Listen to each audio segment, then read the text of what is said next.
இந்த வீடியோ மட்டும் ஸ்கிப் பண்ணாம ஃபுல்லா பார்த்தனா உன் லைஃப்ல உண்மையில நீ க்ரோ ஆகிட்டு இருக்கியா இல்ல உங்க லைஃப் நீ வேஸ்ட் பண்ணிட்டு இருக்கியா நான் சொல்றேன், ஃபுல்லா பாரு.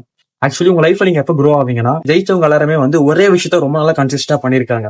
ஃபார் எக்ஸாம்பிள் டெய்லி காலை சீக்கிரமா எழுந்துப்பாங்க, டெய்லி ஜிம்முக்கு போவாங்க, டெய்லி உங்க கெரியர்ல ஒர்க் பண்ணுவாங்க, ரொம்ப டிசிப்ளினா இருப்பாங்க, ஃபோக்கஸ்டா இருப்பாங்க.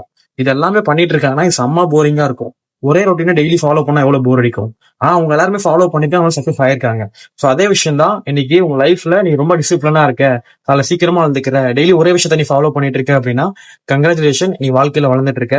சோ நான் அப்படி இல்ல ப்ரோ, நான் காலை 10 மணிக்கு எழுந்துக்கிறேன், நைட் ஃபுல்லா நம்ம ரீல்ஸ் பார்த்துக்கிட்டு இருக்கேன், நான் ஜிம்முக்கு ஒரு நாள் போக மாட்டேன், நான் கெரியர்ல ஃபோக்கஸ் பண்ண மாட்டேன், நான் ஃப்ரெண்ட்ஸ் கூட ஜாலியா ட்ரிப் போயிட்டு இருக்கேன், படத்துக்கு போயிட்டு இருக்கேன், என்ஜாய் மட்டுமே பண்ணிட்டு இருக்கேன், லைஃப் ஃபுல்லா என்ஜாய் மட்டுமே பண்ணிட்டு இருந்தானா சாரி, எங்க லைஃப்ல க்ரோ ஆகல, உன் லைஃப் நீ வேஸ்ட் பண்ணிட்டு இருக்க. சொன்னா புரிஞ்சுக்கோ, நீ உண்மையிலே உன் ட்ரீம்ஸ் அண்ட் கோல்ஸ்க்காக நீங்க எப்பெல்லாம் ஒர்க் பண்றியோ அப்பெல்லாம் உன் லைஃப் போரிங்கா இருக்கும். பட் ஒரு விஷயம் இருக்கு, இங்கிலீஷ்ல வந்து ஒரு லைன் இருக்கு, போரிடம் இஸ் பார்ட் ஆஃப் சக்சஸ் அப்படின்ட்டு. நீங்க என்னைக்கு உங்க லைஃப்ல வந்து போரிங்கான ஒரு விஷயத்த பண்ணிக்கிட்டே இருக்கியோ அன்னைக்கு உங்க லைஃப்ல நீ க்ரோ ஆகிட்டு இருக்க. நீங்க கஷ்டமான விஷயங்கள் எல்லாமே பண்றது கண்டிப்பா போர் அடிக்கும். ஒன்ஸ் நீ அதை மட்டும் பண்ணாமட்டா கண்டிப்பா உங்க லைஃப் உன் ட்ரீம்ஸ் அண்ட் கோல்ஸ் அச்சீவே பண்ண முடியாது. இப்போ உங்க லைஃப் ஸ்டைல் எப்படி வேணா இருக்கலாம், இதுக்கு மேலேயாச்சும் மாத்திக்கோ. புரியும் நினைக்கிறேன். நாளைக்கு பார்ப்போம்.